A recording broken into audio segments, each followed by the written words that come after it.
রাতে ভোর 4টার সময় আশিফা নামে একটা মেয়ে 999-এর মাধ্যমে সাভার থানাকে জানায় যে সে তার বাবাকে মজিদপুর এলাকায় খুন করেছে।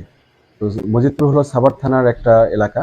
তো সেখানে তাৎক্ষণিকভাবে এসআই ইমরানের নেতৃত্বে একটা টিম খুব দ্রুত সেই জায়গায় পৌঁছার পরে দেখে যে 6তলা বিল্ডিংয়ের 5ম তলায় হলো আব্দুস সাত্তার নামক একজন লোকের ডেড বডি পড়ে রয়েছে।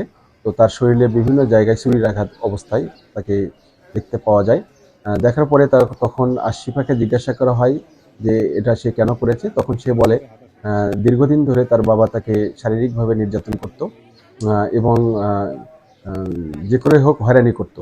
তো এটার ফলে সে অতিষ্ঠ হয়ে সে তার বাবাকে খুন করেছে এবং সে এর আগে মোহাম্মদপুরে একটা বাসায় থাকতো মেয়েটা।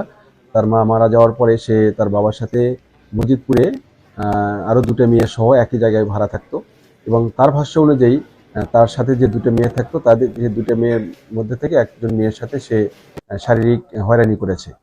তো এটার ফলে ওই 2 মেয়েকে সে একটা ঘরে আটকে রাখার পরে সে বাইরে থেকে সিটকেনি দেওয়ার পরে পরবর্তীতে 20টা ঘুমের ওষুধ ভাতের মধ্যে মিশিয়ে সে তার বাবাকে প্রথমে খাওয়ানোর ফলে তার বাবা অবচেতন হয়ে থাকে।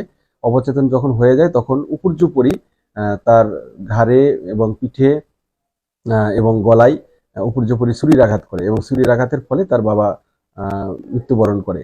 তো তার তাৎক্ষণিকভাবে তাকে গ্রেপ্তার করে নিয়ে আসা হয় এবং 2টা মেয়েকে জিজ্ঞাসাবাদের জন্য থানায় আনা হয়েছে যে এর পেছনে অন্য কোনো রহস্য আছে কিনা। ধন্যবাদ।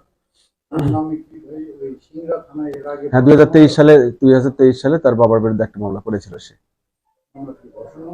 হ্যাঁ, ধর্ষণ মামলা।